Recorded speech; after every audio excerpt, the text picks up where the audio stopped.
Hi, Yaz, and hello, Internet. Thank y'all so much for joining me. Hopefully everybody can see my screen now. So I just want to let you know I'm going to be using spring-themed images. It is too dadgum cold in Boulder right now, and I refuse to acknowledge that winter is right around the corner. We're supposed to have our first snow tomorrow night, or our first snow of this month. So anyway, that's why we're going to be using some Easter images. So today's class is all about editing habits to break in Photoshop. We're going to be covering all kinds of things, including adjustment layers, how to create the best black and white, when to use smart objects, etc. So the first tip that I have for you is to start utilizing the mini bridge panel, which you can see right here at the bottom of my screen, to open images. It's very, very fast. The way to open this panel is to trot up to the window menu at the very top of your screen, choose extensions, and then mini bridge. What that allows you to do is access the files on your hard drive just like you were in the big version of Bridge, which is Adobe's image organization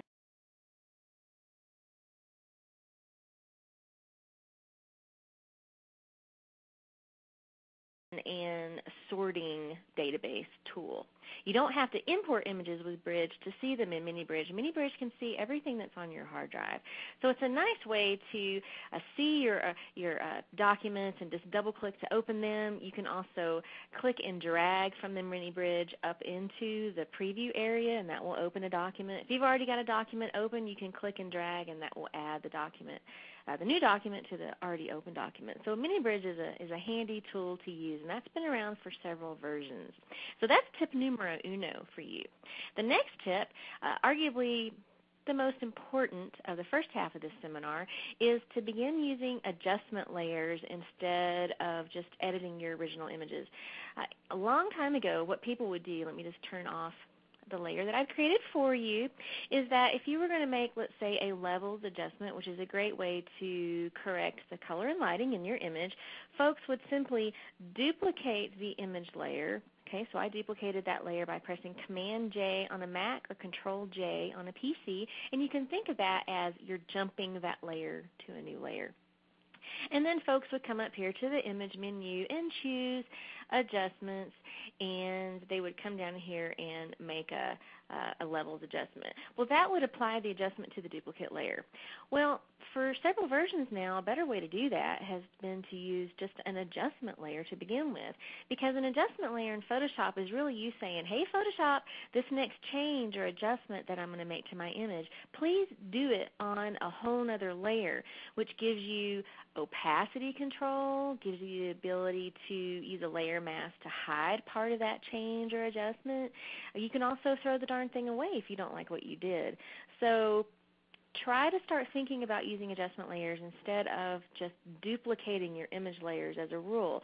It's a little bit more efficient with your file sizes as well, because an adjustment layer is just a series of instructions. It's really not a layer full of pixels. And anytime you delete layers, or you duplicate rather layers full of pixels, you're adding file size to your document. So adjustment layers are a little bit more efficient. So I'll go ahead and delete this extra layer that I created for you by pressing the delete key, and I'll also delete the levels adjustment that I made for you by pressing the delete key. So now let's step through creating a levels adjustment on a separate layer together. There are two different ways, of course, always, that you can create a new levels adjustment layer, and the first way is to go up to the layer menu and choose new adjustment layer, and then you've got this whole list of layers that you can create. My favorite method is to use the little shortcut menu at the bottom of the Layers panel. It's that little half black, half white circle that you can see down here at the bottom right of our screen. Give that a click, and you can see you have the same list of layers there. I'm a creature of habit. I'm always in the Layers panel anyway, so it just seems a little bit faster for me to just go ahead and click that half black, half white circle to create your adjustment layers. And you can see there's a slew of them here. So for this particular image, we're going to choose levels. And the name comes from the command's ability to change the levels of brightness that are found in your image. So that's where the word comes from. So let's go ahead and click Levels. As soon as you do that, you're going to see this panel open. Now, it's named Properties Panel in CC and CS6. In CS5 and CS4, it was named Adjustments Panel. And before that, this information would open in a separate dialog box. But adjustment layers have been around for quite some time. So how do you use levels? Well, an easy way to use levels is to simply use these little eyedroppers that appear on the left-hand side of this panel. And you can see that this one is filled with black, this one is filled with gray, this one is filled with white. So a simple way to bring the colors and lighting back in line in your image is to click the little black eyedropper, mouse over to your image, and click something that really ought to be black.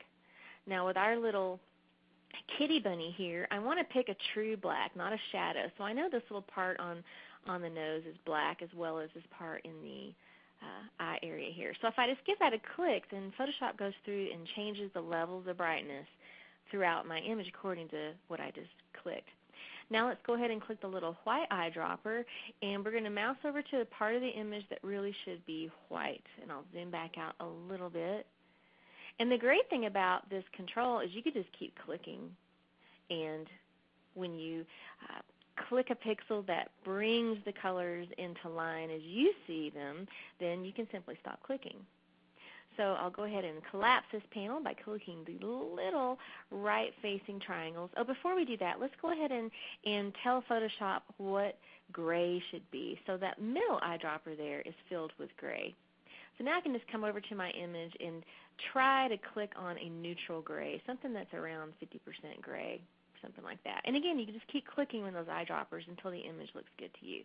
Very easy visual way to fix the color and lighting in your images. So now let's collapse that panel, and let's use our visibility eyeballs over here next to the layer name in the Layers panel. So let's turn it off to see our before and turn it on to see our after. Well, it's definitely looking better.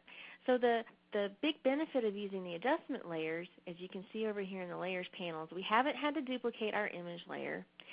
Also, if this level of adjustment that we made was a little bit too strong, we could drop the opacity on it. So now here's our before, here's our after. We're going to pump the opacity back up. Another great thing about the adjustment layers is that look what happens right here. It came with its very own layer mask. A layer mask lets you hide a portion of that layer content.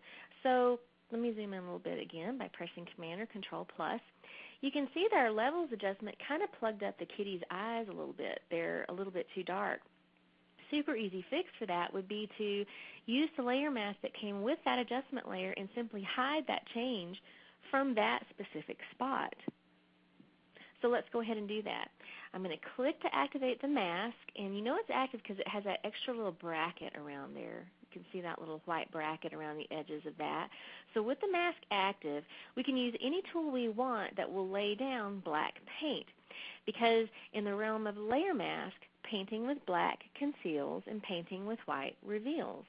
So really, it's just digital masking tape, except in Photoshop, masking tape is black instead of cream-colored or blue like it is in the real world.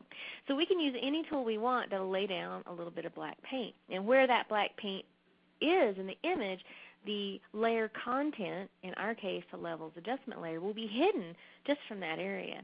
So let's press B to grab the regular old brush tool over here in your Tools panel, and then let's trot down to the color chips at the bottom of your Tools panel, and let's make sure that we're painting with black, because black conceals, white reveals, and we want to conceal the levels adjustment from just the kitty's eye area. So let's click the little curved arrow above the color chips to flip-flop your color chips, or you could simply press the X key. You can see how they're flip-flopping now. If your color chips are anything other than black and white, you can either press this little icon that's directly above the foreground color chip, or you can simply press D for default. Reset my color chips to the default of black and white. So now we can come over here to the image, and I'll zoom in a little bit more. And using my bracket keys to change my brush size, the left bracket key goes down in brush size, the right bracket key goes up in brush size. And those keys are next to the P key on your keyboard, P for Paul McCartney. Anybody pick up his new album? It's pretty good. Sounds a lot like his previous 3 albums, though. So now, as you can see, where I'm painting, that levels adjustment layer is being hidden. I'm not changing the color of the cat's eyes in any way. I'm simply hiding that adjustment from the places in the image that don't need it. So that's a huge benefit of adjustment layers. So let's go through that one more time. Go over here to my Layers panel, click to activate the layer. I want to delete and press the Delete key. Now let's create a new Levels adjustment. So let's trot down to the half black, half white circle at the bottom of the Layers panel and choose Levels. In whatever panel that opens or dialog box, depending upon what version you're using, you can create a Levels adjustment. There are several ways to do that. It's all detailed in Photoshop CC, the missing manual. But an easy way to do it is to simply use these little eyedroppers to tell Photoshop what really should be black in your image, what really should be white, and what really should be gray. And on your own screen, you'll be able to see that those eyedroppers are indeed filled with color, so you know which one to click when.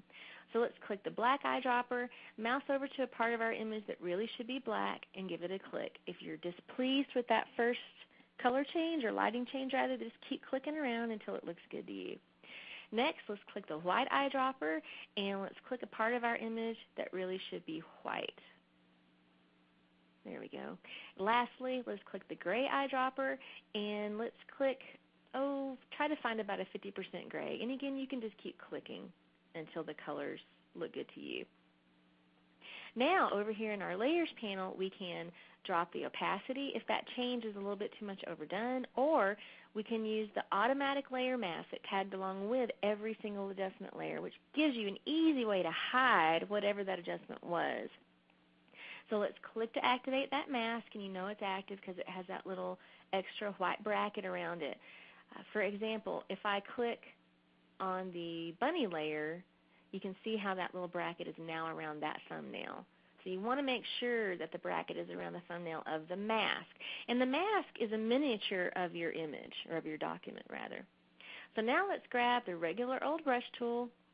Let's set our foreground color chip to paint with black, because black conceals and white reveals. And now let's mouse over to the part we want to hide. And as we paint, Photoshop is hiding that levels adjustment from just that area. So here's our before, and here's our after. So that's a great way to be very specific and precise when you're adjusting the lighting and color in your image.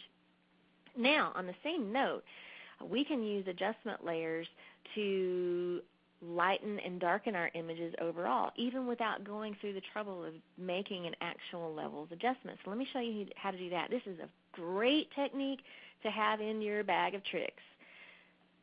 So now we'll come over here to this next image. So I'll go ahead and toggle the visibility off on the layer that I created for you. So all I've done here is I've created a brightness and contrast adjustment layer, and I've changed its blend mode. And this menu right here controls how color on one layer interacts, blends with, knocks out color on other layers. If I change that adjustment layer's blend mode to something in the darken category, then I will produce a darker image than I had before. And this is really handy because sometimes even when you do a levels adjustment, or curves for that matter, there may be areas in your image that's still a little bit too dadgum light. And this is just a fast, foolproof way to darken your image. And then in a minute I'll show you how to use the same technique to lighten your image, which is great for eyes and teeth. So let's go ahead and click to activate the layer I want to delete, and let's zap it by pressing the delete key. So let's say you made your levels adjustment, but the image just looks a little bit too bright still. So let's trot back down to our half black, half white circle, and let's choose the first adjustment layer in that list that won't automatically make a change to our image, because we're not actually going to make an adjustment per se with this layer that we're about to create. We're just going to create the layer to get at its layer blend mode menu, its opacity setting, and its mask. That's it. So let's go ahead and choose brightness and contrast, again, because that's the first one in the list that doesn't do anything to your image unless you start changing the stuff over here. And yes, you could alter the brightness and contrast and see if you could bring the image in line. That would be another technique, but that's not the technique that we're looking at this moment.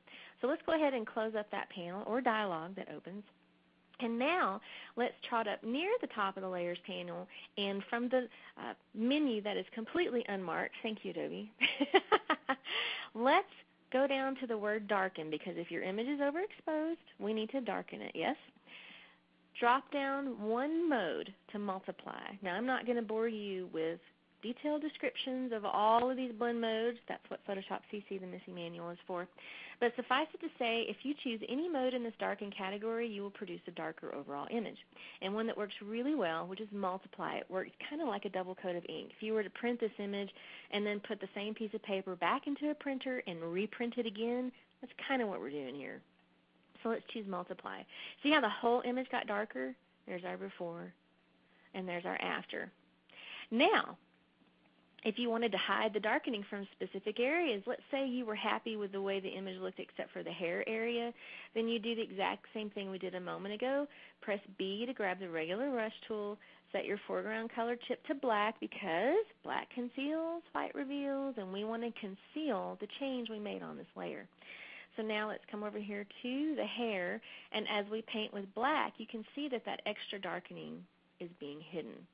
So this is a great technique to have in your bag of tricks if you ever need to selectively lighten or darken anything. Now, let's say I mess up and I hide too much of the adjustment. Do I have to start over? Heck no. All you have to do is flip-flop your color chip so that you're painting with white, because black conceals and white reveals. So if I press the X key or I click the little curved arrow above my color chips, that gives me the ability to reveal that adjustment in the areas that I didn't mean to conceal it in the first place. Now, your next question, of course, will be, well, what if I want to do a little concealing and a little revealing? Let's say the hair needed to be darkened a little bit, but not as much as the rest of the image. Well, go ahead and leave your color chip set to paint with black and paint over the area that you want to hide the adjustment. And don't freak out that it looks too light. Now, double-click the mask itself over in your Layers panel and watch what happens. The Properties panel or Adjustments panel or Masks panel, depending upon what version you're using, opens, and the properties are set to show you what you can do with this layer mask. Well, look at this one right here. It's named density. It really should be named opacity. If you drop the density of the mask, then look what happens to the brush strokes you made over in your layer mask. They're now gray.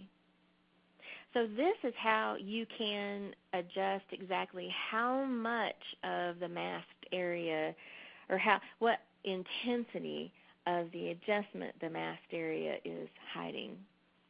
Okay, so we'll do that one more time. Okay, so here we are with our original image. Let's say we've done a levels adjustment, whatever. It still looks too bright to us. So let's come down here to the half black, half white circle. Choose the first one in the list that won't automatically make a change to your image. Now let's change the blend mode to something that's going to darken the whole thing. Go find the word darken and drop down one blend mode. Feel free to experiment with the rest of these guys too. I highly recommend that with your favorite beverage on the weekend. Now you can adjust the opacity of that change. Let's say that looks pretty good to me, but the hair is still a little bit too dark. Let's make sure the mask is active. Grab any tool that will lay down black paint because black conceals, white reveals. We're going to grab the brush tool, set to paint with black, and then paint over the area that became a little bit too dark with our adjustment. Once we finish painting that area, then we can double-click the mask itself to further alter how much of that change is being revealed or hidden.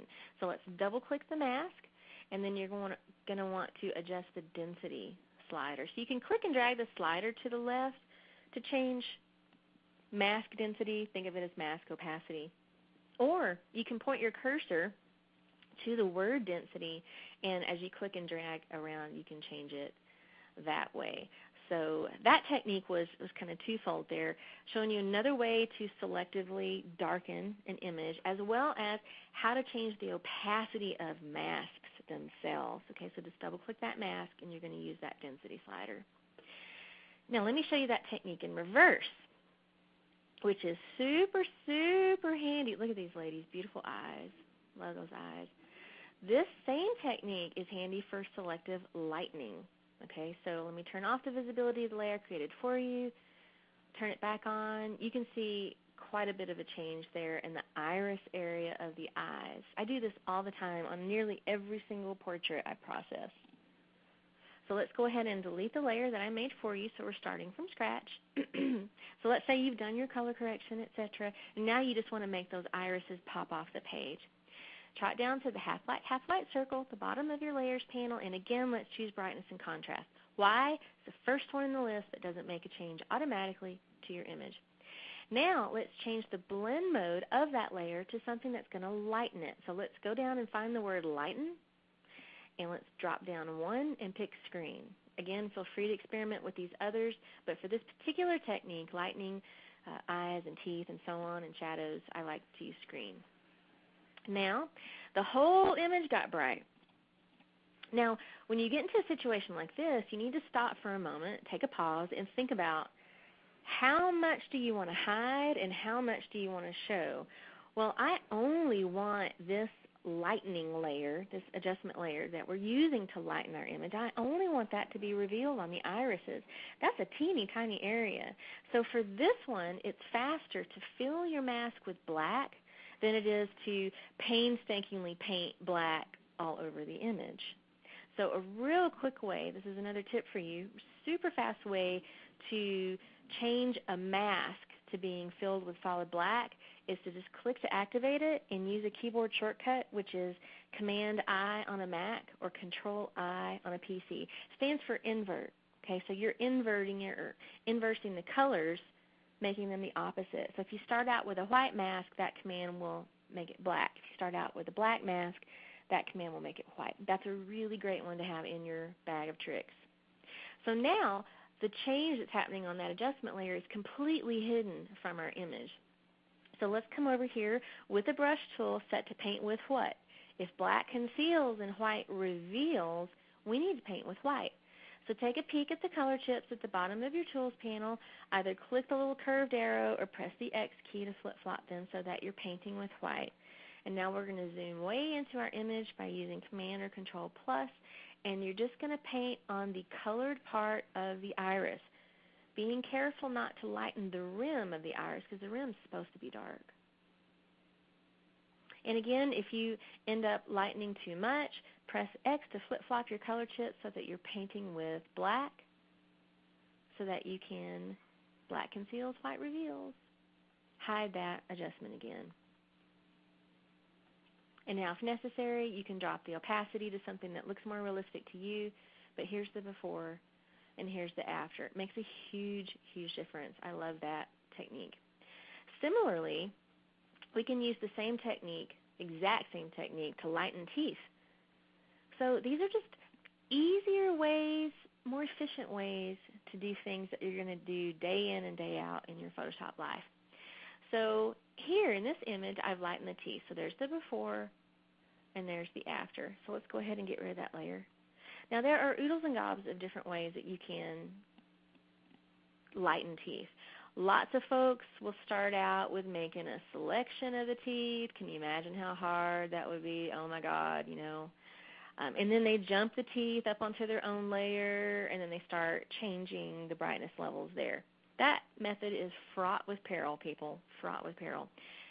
Much faster way to do it is click the half white circle at the bottom of your layers panel, choose brightness and contrast, close that baby up. Now let's come down here in the blend mode menu and choose screen. Now let's invert our mask so that it goes from white to black by pressing Command or Control I. That hides the adjustment throughout the whole image. Now let's grab any tool that will lay down white paint, right? Because we've hidden everything with the black paint in the mask. Now we need to use the white paint to reveal it. Black conceals, white reveals. Press B to grab the brush tool, press X to flip-flop your color chips so that you're painting with white, and come in here and paint across the teeth. Way easier than making a selection, and also if you're using a soft edge brush, which I am, and how do you know that you're using a soft edge brush? You click the little brush preset picker. Make sure you've got one of these soft guys active. Doesn't matter which one, because we're changing brush size with keyboard shortcuts. That makes the brightened area blend in better with the areas that are not brightened. Okay, so we'll just make sure that we got all those teeth. And now it's obviously overdone. Just drop the opacity until it looks good to you. So there's the before. There's the after. Might still be a little bit too much. There's the before. There's the after. Super easy way to lighten teeth. Let's do that one more time. Half black, half white circle, brightness, contrast, close her up. Choose something in the lighten category, a blend mode that's in the lighten category. Screen works really well. Let's invert that mask by pressing Command or Control-I. With the brush tool, set to paint with white, and with a soft edge brush, one of these soft guys right here. Then just paint across the teeth. Can you believe my mouse battery's low? That is a scream. There we go. And then just drop the opacity until it looks good to you. Now let me close up these guys. And the next thing I want to show you, now we talked about this one a little bit in the previous webinar, so I'm not going to spend very much time on it.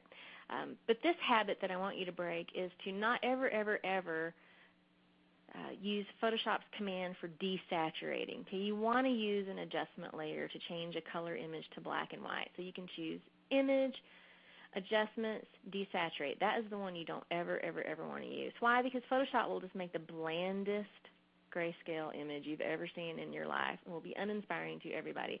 So just stay away from that. Don't use that. A much better way, like we covered in the previous seminar, is to use a gradient map adjustment layer or a black and white adjustment layer. Again, those can be found from the half black, half white circle, the bottom of your layers panel. We'll just go ahead and choose black and white. And immediately, Photoshop makes a beautiful black and white conversion and gives you sliders that you can use to fine-tune the contrast in those specific colors. Now for more information on the gradient map adjustment layer and the black and white adjustment layer, Yaz will probably post a link in the chat room to the video for the previous webinar that we did, which is called Practical Creative Effects, where we covered all of that in depth. But if you don't see it in the chat window, then you can trot over to my website, photolesa.com, and I'll have it posted there. So let's go ahead and move on to the next thing that I want to show you, which is how to use fill layers. Instead of creating a new layer filled with color, I want you to start using fill layers instead. So let's take this image, for example. And I've added a creative edge to this image, also using a technique that we covered in the last webinar. We used refined edges for that one. So let's say this is what we ended up with after we created that technique. Well, now we need to add a new background. Well, folks for years will do this. They will click to create a new layer. They'll click to activate the foreground color chip. They'll try to find a color that they want to use for the new thing. Let's just say pink. And then they'll come up to the edit menu and choose fill, fill with my foreground color, drag the layer beneath the other layer, and then they're done. Well, that's the most inefficient way to do that in the galaxy. Also, if for whatever reason you change the canvas size of your piece, let's say I'm going to use the crop tool to make my canvas size a little bit bigger. Now I'd have to go back in and refill that layer with colors because I've got transparency. I also have no way to experiment with color, so I have to go back to my foreground color chip, pick another color. Let's do hot pink for this one. Go back up to the edit menu, choose fill. I mean, how much of a pain is that? I mean, if you're charging by the hour, you know, you might want to keep rolling that way, but I wouldn't want to keep rolling that way. So let's look at an alternative, and that is to use a fill layer. So how do you create a fill layer? Same menu we've been using so far. So what we're going to do is click the half black, half white circle at the bottom of our layers panel, and this time we're going to choose solid color. I'm going to go ahead and click OK and just drag that down to the bottom of my image stack. Now, if I want to experiment with the color that I've used here, all I have to do is double-click the little layer thumbnail, and it pops open the color picker. So I can pick any color I want, and look how I'm automatically seeing what it's going to look like in my document, which allows me to do my experimentation right here, which is really amazing. Another great thing, like you saw me do briefly earlier, is that you can mouse away from the color picker, and when you do, your cursor turns into a little eyedropper, which allows you to pick up colors that are already in your image, which ensures that they're going to match, that it's going to be a cohesive creation if that color already exists. So let's just say that looks good. Now let's go ahead and increase our canvas space and see what happens. So what I'm going to do is click C to activate the crop tool in my image, and now I'm going to drag my corner handles outward just to change canvas size. I'm only doing this to show you that with a fill layer, Photoshop will fill in those nearly transparent edges automatically. Okay, so watch what happens when I press return. See how I don't have to go back and fill in those extra edges if I change canvas size? So all of those reasons would, I hope, convince you to use fill layers for solid color instead of just creating a new empty image layer and filling it with a color. Far fewer steps and more efficient for file size. So we're going to do that a couple more times with different types of images. And I'm going to show you even more uses for fill layers. So this is a fictitious little magazine ad that I made. And here's the original. And I want to put that copy there, but it's a little bit hard to read. I'll zoom out just a little bit so you can see the whole thing. It's a little bit hard to read. That grass makes it a little bit too busy. And arguably, you want your customers to read the text if you're going to the trouble of adding text to begin with. So what you can do is use a solid color fill layer with a lowered opacity to give yourself a little bit of solid color behind that text. So since I want the fill layer to only be visible in a certain area, I can go ahead and tell Photoshop that by drawing a selection. So if I want the fill layer to only be viewable in a square or rectangle, then I'm going to choose the rectangular marquee tool. Now let's mouse over to our image and let's click and drag to draw a box around the area that I want that fill layer to be visible. Now I'm still holding down my mouse button, and while you're holding down your mouse button, you can click and drag, or you can press the space bar down rather, and then click and drag to move that selection around while you're in the act of drawing it. But for this particular technique, I want to draw my selection marquee just a little bit outside of the text. Okay, I don't want the text to be right up against what will soon be filled with black. So when you get it just right, go ahead and release any modifier keys that you've got going on. Now we've just got a rectangular selection. Now let's go down to that half black, half white circle at the bottom of your layers panel and choose solid color. Photoshop is going to ask you what color you'd like to use. I'm going to use black and click OK. Now I'm going to click and drag it beneath my text. And now all you have to do is drop the opacity. And that gives you a safe place for your text, much more readable in my humble opinion in this after we added that adjustment layer. So let's look at that again on another ad type situation. And this is also great for photographers. You photographers out there might be thinking, well, if I'm not in graphic design, when would I ever need to add text to my images? You can add text to images all kinds of ways. Think about if you wanted to put the happy couple's name, or if you wanted to put the date of the wedding or the date of the event, then there are opportunities for adding text to your images as well. So let's go ahead and turn off the adjustment layer that I made to show you what it would look like, but the text to me is a little bit unreadable because of that grass in the background. So let's come over here to our Tools panel and activate the Rectangular Marquee tool.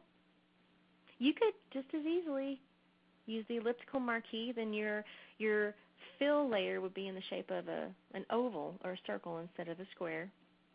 So let's come over here and click and drag to draw a box. Now from the half black, half white circle at the bottom of your layers panel, choose solid color. Pick any color you want. I'm going to mouse over to the image and pick a green from the image. Click OK, and now let's drop the opacity until it looks good to you, which to me is somewhere around 42%. Very, very, very handy technique. And we'll look at that on one last image to give you an idea. This is fake. I make up all these ads, you know. It is one of the most fun things that I do in all of my writings and teachings is making up this crazy stuff. Okay, so we'll turn off our color bar. And as you can see, the text is, you know, not readable, but not visible.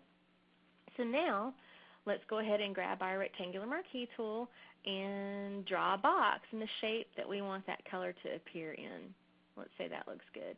Now, half black, half white circle, solid color. This time I'm going to mouse away from the color picker and I'm going to try to grab that purple of my text to make it match.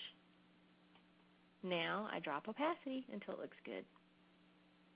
Isn't that beautiful? I just love that. I just love that, love that, love that.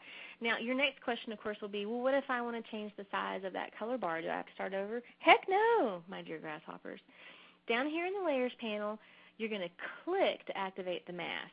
Because really, all Photoshop did was it saw that we had a selection, and it filled in the mask for us to hide that color from the area outside of our selection. That's all it did. But if we click to activate that mask, we can then go grab our transform tool and we can change the size of the mask. So let's come up here to the edit menu, choose free transform, or press Command or Control T, T for transform. And we get resizing handles around the color bar. If I wanted to make it taller, I could do that. If I wanted to bring it in, I could do that. You're just grabbing the little handles. And when you get finished, press Return to let Photoshop know that you're finished resizing that mask. So very, very flexible, very efficient for file size, very efficient for changing colors. Let's say maybe I'm not digging that purple. I could just double-click that thumbnail and choose another color. You know, click something that's in the image, what have you. Very, very flexible way to roll. Okay, now, as I close all these guys up, let's take a look at vector shapes and masks. Okay, Photoshop has a whole complement of vector shapes and masks. See, this is another one that I made up. Boulder shrinks. We help you work it out. I still can't believe the photographer got that shot. That is one angry cat.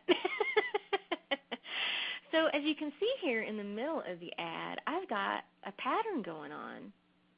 So here's our before, and here's our after. Just builds in more depth and visual interest in the ad. And a lot of folks would be tempted to try to create something like that using a pixel-based shape. Well, I like to create shapes using the vector shapes. They're a little bit more flexible. You can change their size without changing their quality. So let's go ahead and turn off the two layers that I made for you, and we'll begin again. So let's say I want to make that diamond-shaped pattern. And why would I make a diamond-shaped pattern? Well, look at the couch that they're sitting against. There's a diamond-shaped pattern sewn into it. So if I'm looking for some kind of texture to add or something to add for visual interest, then I can add diamonds in the background, and it's I'm just repeating a shape that's already in the piece. So it works out really well. It makes it feel cohesive. So to do that, let's go ahead and use one of our vector shape tools. They live towards the bottom of the Tools panel. So since I want a diamond shape, I'm just going to grab the regular rectangle tool. Now I'm going to trot up to the options bar and make sure that this tool is set to work in shape mode, because I don't really want to create, I want to have that layer in case I need to go back to it. So let's go ahead and choose shape. Now let's set the fill options. I'm going to go ahead and click the little pink area for fill, and I want to use a purple, so I'm going to click the color picker and then mouse away from it and pick up the purple that's in the image. Close that guy up. I've got my stroke set to none. Okay, it's got a little slash next to it. And now I'm all set to go. Let's hide our text for a moment so I can see what I'm doing. There we go. So now let's click and drag. I'm holding the Shift key down to constrain my square shape that I'm drawing to be perfectly square. Get it about the right size that you want and release your mouse button. Now I need to rotate it. So let's summon our free transform tool by pressing Command or Control T. and I'm going to shift drag to get a perfect 45-degree angle on my square. Press return again if you get that message. Now we're ready to create a pattern from that shape that we drew. To create a pattern, you got to tell Photoshop what you want the pattern to be made of. So we're going to create a selection. So click the rectangular marquee tool and come down to the shape, and you're going to draw a box around it. Now, if you want more space between the diamonds we're about to create, then you would make your box larger. If you want less space between the diamonds you're about to create, then you would make your box smaller.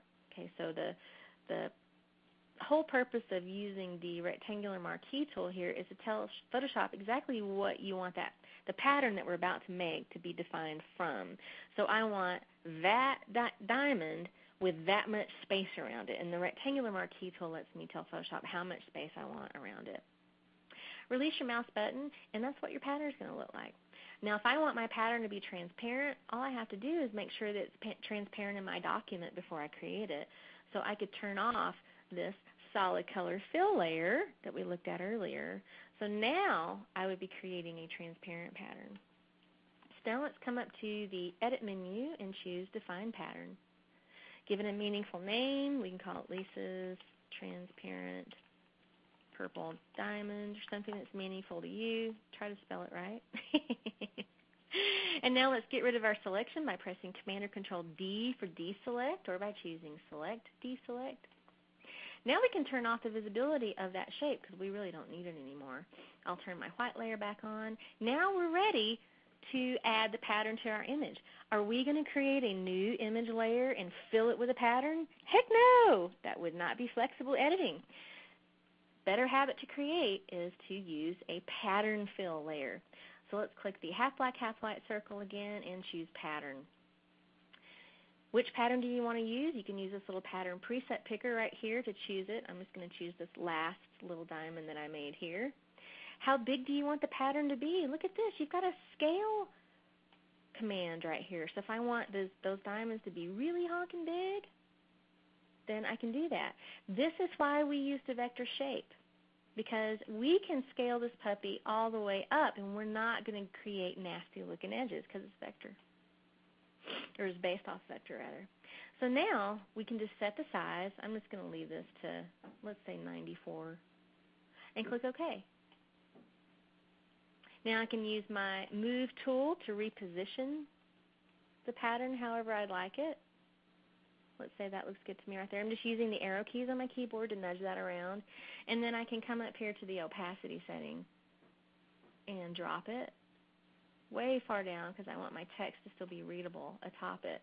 And that's how you can create repeating patterns like that based off of a vector shape. So we'll just do that one more time.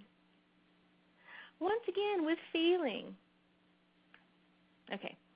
So let's create the shape off of what our pattern is going to be based on. Grab the rectangle tool, come up to the options bar, make sure it's set to shape, set your fill. For this one I'm not going to have a stroke. I'll turn off my copy so we can see what we're doing. Shift drag to create the shape. Edit if you want using those live properties. We don't need to. Now let's rotate it using free transform. Command T on the Mac or Control T on a PC. Shift drag to rotate it to a perfect 45-degree angle. Press return to let Photoshop know you're finished. Now let's define the pattern. So if I want this pattern to be transparent so I can put it on top of anything, then I'm going to turn off that white background layer. Now let's grab the rectangular marquee tool and let's draw a box around the area we want to be defined as a pattern. If you want more space around that diamond, then you're going to draw a bigger box. If you want less space around that diamond, you're going to draw a smaller box. Let's call that one good for right now. Release your mouse button, choose Edit, Define Pattern, give it a meaningful name. I'm not going to go through that again because we just did that. And then when you're finished, either choose Select, Deselect to get rid of your marching ants, or just press Command or Control D. Now let's turn off the visibility of that layer, turn our solid color layer back on, and now let's add that pattern with a fill layer. Click the half black, half white circle, choose Pattern, pick whichever one you want from the list. use the scale slider to change its size however you'd like. Drop the opacity. Now, after looking at your copy, when you think you're finished, let's say, oh, dadgum, I want those diamonds to be smaller. What do? Double-click that layer thumbnail, and then your settings come right back up, and you can change the size to whatever you want. So infinitely flexible editing through these adjustment layers and fill layers.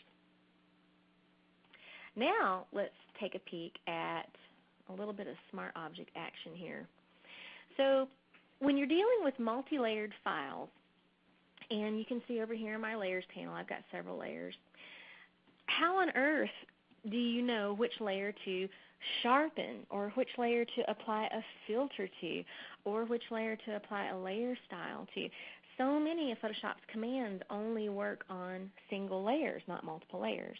So it can become challenging to figure out what layer to use the command on if you've got a multi-layer document. Well, I'm going to show you two ways to manage that. The first way is to create a stamped copy for whatever filter you want to run or layer style you want to add, etc. That's method one. The second method is to use a smart object. So let's go ahead and get rid of that layer that I made for you. So in this situation, we've got a beautiful collage. We've got the happy couple on one layer and the happy wedding scene on another layer. To create a stamped copy, which is really just saying, hey, Photoshop, take everything that's on the visible layers, so layers that have visibility eyeballs turned on, take that content and put it all into a new layer. And that's the layer that you would sharpen or oil paint, etc. So the way to do that is to have, wherever you want the new layer to appear, you're going to click to activate that layer. I want that new layer to appear at the top of my layers panel, so I'm just going to activate the topmost layer in the layers panel. You don't have to. And then you're going to use the world's most difficult keyboard shortcut to memorize. But if you look at your hands on your keyboard and memorize the positioning of your fingers, it'll be really easy. So the keyboard command is Shift-Option-Command-E on a Mac or Shift-Alt-Control-E on a PC. Okay, Shift-Option-Command-E on a Mac, E for eek, that's an awful keyboard shortcut, or Shift-Alt-Control-E on a PC. See how now I've got a single layer that contains all of the content of the visible layers? If you had layers of visibility turned off, they just wouldn't be included in the stamped layer. So now I can say sharpening layer or what have you. And then I could go run my sharpening filter, and my favorite sharpening filter is in the other category, high pass. With this one, you get a visual representation of the edges in your image that are going to be sharpened. You can't get that with any other tool in Photoshop. And the easy thing to remember is you just got one setting here to memorize. Just don't ever go over 4. Ever, ever, ever, ever, ever go over 4. Don't ever go over 4. Most images, this one's a pretty small document. Most images are going to be between 1.0 and 1.8, somewhere between 1 and 2. We'll call that good. But it allows you to see the edges. So with less of a radius, I'm sharpening fewer edges. See how they're disappearing? With a really high radius, I'm sharpening everything and introducing sharpening halos that can be seen from outer space. Probably not what you want. So don't ever go over 4. So let's say, oh, that looks good, and click OK. Now all you have to do is change the blend mode to something where gray disappears. So click the menu, the blend mode menu, and just choose overlay and call that done. So now if I toggle the visibility off and on, you can see there is the unsharpened image, and there is the sharpened image. So that's one method for handling a multi-layer file, using tools or commands or filters that only work on one layer, using them on a document that's comprised of many layers. So let's delete that layer, and I'll show you one more method, and that is to create a smart object. A smart object is simply a protective wrapping. Just like when you go to the meat counter in your supermarket or the cheese counter and you've got cheese slices or meat slices wrapped with cellophane, That's exactly what a smart object is. It protects what's inside of the wrapper so that when you're applying commands to it, the commands are really happening to the protective wrapper and not what's inside of it. And you can always get back to what's inside of it, perfectly protected. So to do that, we could shift-click to activate all the layers that we want to put that wrapper around and simply come up to the filter menu and choose Convert for Smart Filters. And see, now we've got a protective wrapper around those two layers. And now we can go back up to the filter menu, Other, High Pass, etc. And this time, if you go that route, then to change the blend mode, what you need to do is double-click this little icon to the right of the filter's name in the Layers panel. We're going to go over sharpening in depth on December the 10th when we have our next webinar, which is Learning to Master Photoshop's Fabulous Filters. So we're going to go over this a little bit more, and also it is in Photoshop CC, the Missing Manual. But this particular technique is just to show you how to deal with multi-layered files. So now, if I ever wanted to get back to those original layers, all I have to do is double-click that layer thumbnail, and a temporary document opens that has my content in it right here. So I can make changes. Oh, let's say I'm going to make a color change just so you've got something drastic. Once you make your changes in this temporary document, choose File Save, not Save As, but Save. You don't want to rename or move this temporary document. And then when you close it and go back to the original document, your changes are updated there. So this is a couple of different ways to manage multi-layer documents. And, of course, you're always going to be saving your master files, right, the ones you're editing. You're going to be saving those as a Photoshop file so you can get back to all of these flexible editing methods that we've been talking about today. And, of course, to do that, just choose File, Save As. And you just want to make sure that you're saving a master copy as a Photoshop document. And that's going to keep all of your layers perfectly intact, all of the fill layers, all of the adjustment layers, all the smart objects, everything that we've been making today so that you can get back to it in order to continue editing. Now, what do we have time to show you? This is a good one here.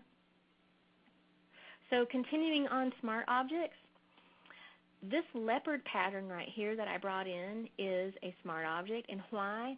Well, along with the protective wrapper, so when you bring in an item as a smart object, it's that protective wrapper like we were talking about a moment ago. I can experiment with the size of what's in that protective wrapper infinitely, and Photoshop will memorize the original size of that item that I'm going to put the wrapper around if it's a pixel-based item, or if it's a vector-based item, Photoshop memorizes that, hey, that's a vector and it's infinitely scalable without getting pixelated edges. So when I'm bringing in any kind of imagery that I want to experiment with the size of, like this leopard pattern right here, I didn't know what size I wanted to place it at. I couldn't have told you that at all. But what I did want was the ability to experiment with it without losing quality. So what I did was I brought in this pattern, which you can see right here is actually one file consisting of many patterns. I brought it in as a smart object so that Photoshop memorized that it was a vector, and so that I can play around with scaling without losing quality on it. So let's just take a peek at doing that. I use smart objects for almost everything. So anytime I'm bringing in more imagery, I'm bringing them in as a smart object, and that's what I want to show you how to do right here. So I'm going to go ahead and delete that layer that I made for you. The easy way to add smart objects to a document or bring in a file as a smart object, which simply means you're putting that protective wrapper around it, is to use the File Place command. Okay, so that's really the edit or the habit that we want to create now is using File Place. So use File Place, and then we're going to navigate to where that item lives, and that particular one lives in this folder. Click Place, and when you do that, Photoshop assumes you're going to need to resize it, so it gives you these resizing handles automatically. So I'm going to use Command minus or Command plus, or Command minus or Control minus rather, to zoom down quite a bit so that I can see all four handles, and I'm going to press and hold Shift Option as I drag outward because I want that leopard pattern to be the size of my document. So release the modifier keys and then reposition. So we'll call that good. And then press return to let Photoshop know you're finished. Now we can zoom back up in size here. And now I'm just going to reposition that layer content. Drag it down in my layer stack to where it's supposed to be. There we go. And now I can simply drop opacity until it looks good to me. So not only did we bring in content, put a protective wrapper around it so we can resize it, but Photoshop gave us those automatic resizing handles. And if we want to continue experimenting with size, all we have to do is summon Free Transform again by pressing Command or Control T. I can't see my resizing handles because they're outside of the viewable area of the document. Here's a handy keyboard shortcut for you when that happens to you, and that is to press Command 0 or Control 0. And Photoshop will resize your document just enough where you can see all four corner handles. So now I can continue to resize this until the cows come home, and I will not be harming or pixelating that content at all. I could resize it 100 times, and the quality of the layer content that's in the protective wrapper will never go down the tubes. So that's a really great reason to use File Place to bring in multiple images into a document. One more thing before I stop and take questions is I want to show you a rarely used command. It's called trim, and how handy it is for trimming a document down to its smallest possible size. So this is actually a screenshot from Photoshop the Missing Manual. Tells you how to do the ever so handy head swap. Great for divorces, family reunions, etc. But what I want to do, and I'm limited to page count in that Missing Manual. You know, it's 1,000 pages. I really can't add any more pages to that. So my job is to get the screenshots as small as physically possible to place in that book so I can add more words, more room for text. It would be very difficult to crop this image with a crop tool. Why? Because look at the edges. I've got a super soft drop shadow going on over here, and I've got super soft image edges because I've faded out the edges of the image. And all the screenshots in the book, I've put a lot of time and effort into only showing you the most crucial parts of the image, you know, for space. So this would be darn difficult to crop. I might accidentally crop out some of the partially transparent pixels, and it would look terrible. You'd see a hard edge when it went to print in the book, and that would be heartbreaking. The fix is to use the trim command instead. So anytime you want to crop closely, as close as you can, choose Image, Trim. From this dialog, you can tell Photoshop what you want to trim out. Transparent pixels? Well, sometimes that would be useful, but in this case I've got white. So I want to say top left pixel color. Click OK, and poof, Photoshop close crops that image for me automatically. Very, very handy. So once again, it's useful on anything with soft edges. This would be hard to crop. You might accidentally trim off some of the drop shadow there. So let's choose Image, Trim, tell Photoshop what color it should look for to trim out, and click OK. And now we've got a as close cropped as we could this document here. So that's what I wanted to show you today. Those are just a few of the editing habits that you would be well served in breaking. We covered a lot of ground. We covered using adjustment layers instead of duplicating image layers. We covered not desaturating, using your black and white adjustment layers, or gradient map adjustment layers instead, and those both were covered in the previous webinar that Yaz will post. We also talked about using fill layers instead of empty image layers that you then fill with color. We talked about how to use a vector shape to make a pattern, and then we used a pattern fill layer. It was very versatile. We could change the size of the pattern, change the opacity of the pattern. We talked about how to handle multi-layer documents by either creating a stamped copy of all visible layers or taking your layers and wrapping them with a protective wrapper of smart objects. We talked about the importance of saving your master file as a Photoshop document so you can always get back to those individual layers. We talked about placing files as smart objects for infinite scalability and flexibility.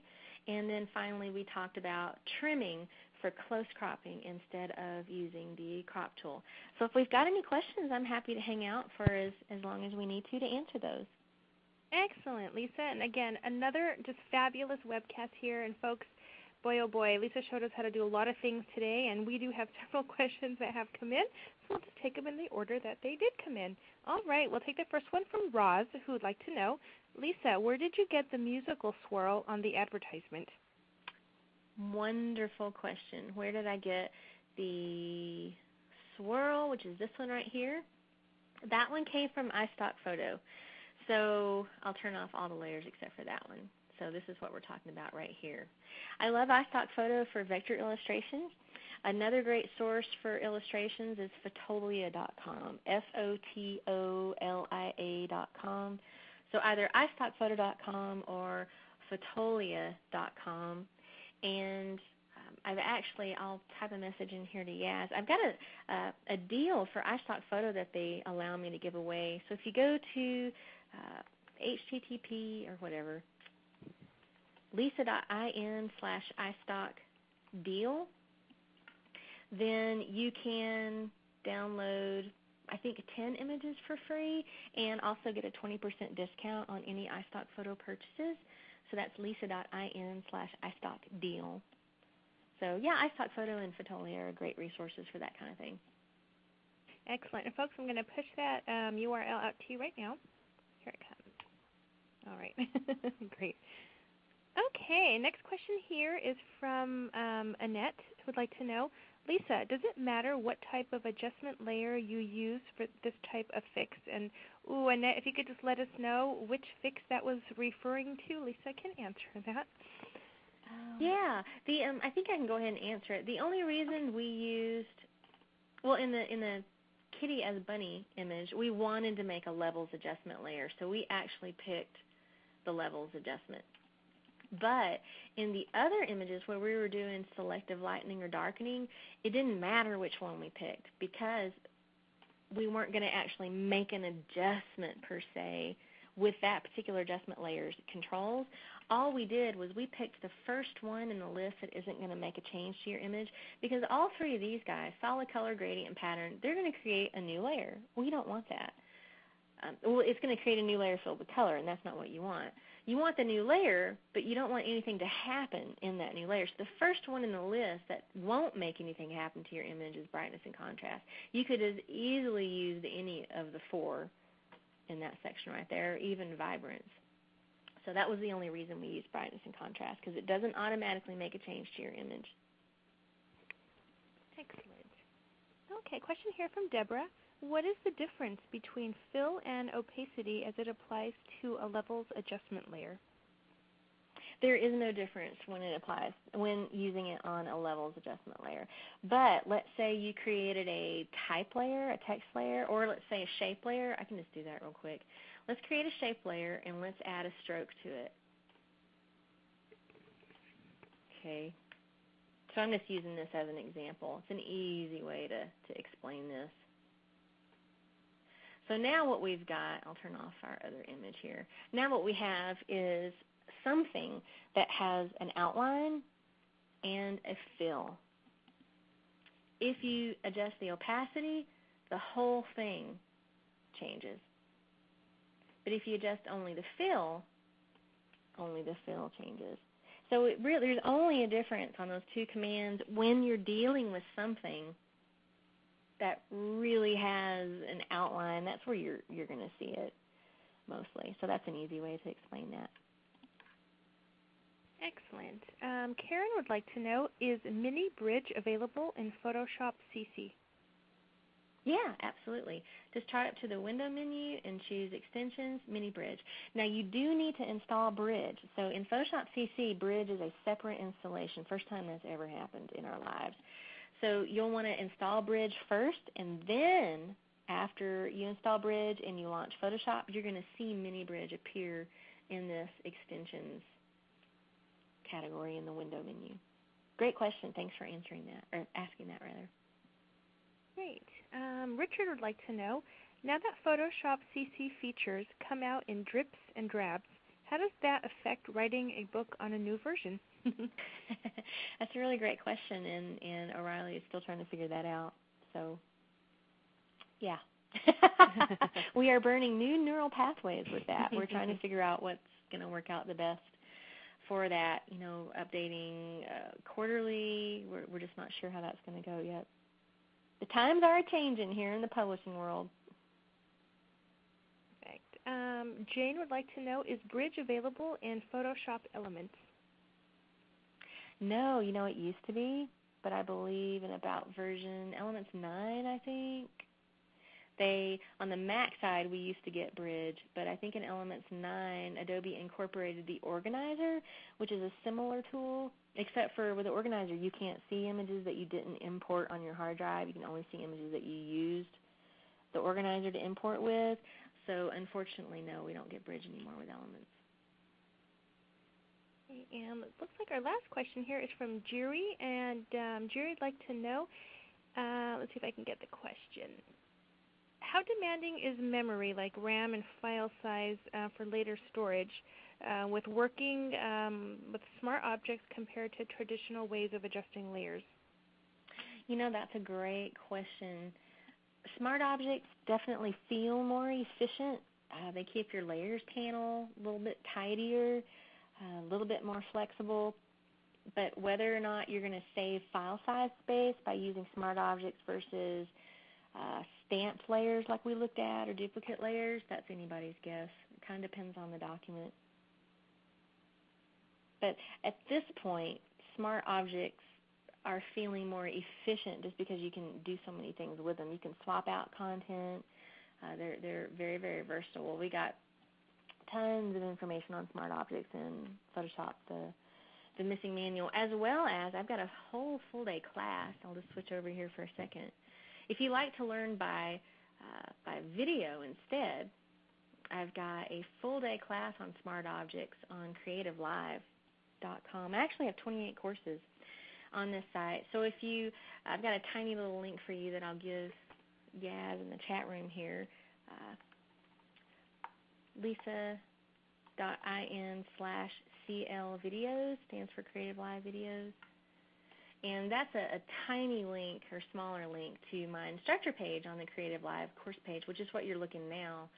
And you can see all the different courses that I've got. So the deep dive series, we talk about only one topic per day.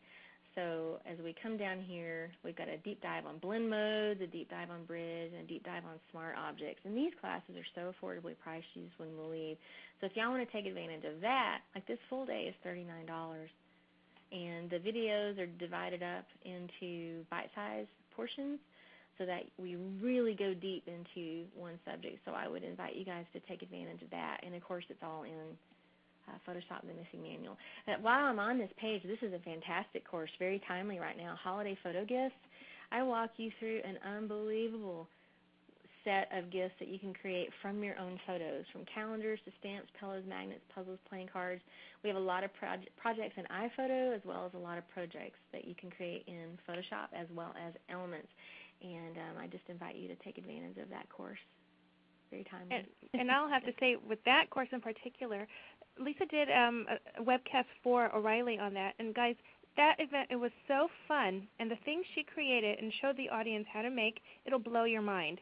It is awesome. So definitely, if you have time, please do take that course, and you're going to love it. Thanks, yes. Oh, yeah. Oh, lots of great comments coming in from everybody here. Ross says, I own all of Lesa's Deep Dive series and a couple of others. Very Thanks, good. Ross. Yeah, and if you want to stay on top of those classes or more O'Reilly webcasts or more O'Reilly books that I have coming out, then do trot on over to photolesa.com, my website, and use this area over here on the right-hand side. Just put your email address in that little field, and that will sign you up for my newsletter. And I send those out not even every month, so you're not going to get bombarded with a lot of stuff from me like that. But when I've got some interesting things coming up I want to let you know about, then I will send out a newsletter. But you can also just keep a watch on this website, and that'll tell you everything that's going on. Yay. All right. I'm not seeing any additional questions coming in. So with that, folks, we're going to say a really big thank you to Lesa for presenting today's webcast and, as usual, for making it so fun and relatable that folks can just open up their program and start clicking away and making their projects. So thank you so much for that, Lesa. Thank you, Yaz, and thanks for everybody who tuned in. And hope to see you on December the 10th. Yes, and folks, with that, we did push out some information to you in your group chat there, so if you didn't open it, please do open it. Lots of good information there. All the links Lesa was just talking about, link to her Photo Lesa site, to her tutorials, to her Creative Live videos, and her photos on iStock Deal. It's all right there in your group chat, so please do open it as well. We pushed out a link to her December 10th webcast she's doing with O'Reilly. She's going to talk to you about learning to master Photoshop's fabulous filters. Free event. We do hope you join us. And we pushed out a code to save you all some money today. As a thank you for attending the event, we can save you on her books. O'Reilly has the link posted right there for you. All of her missing manual books that she's done for us. She's got the iPhoto 11 book, the Photoshop CS6 and her CC, and lots of good information there to really help you with your day-to-day. So we do hope you'll take advantage of that. Again, we thank you, Lesa. Thank you, everyone. This will conclude today's webcast. Goodbye, everybody.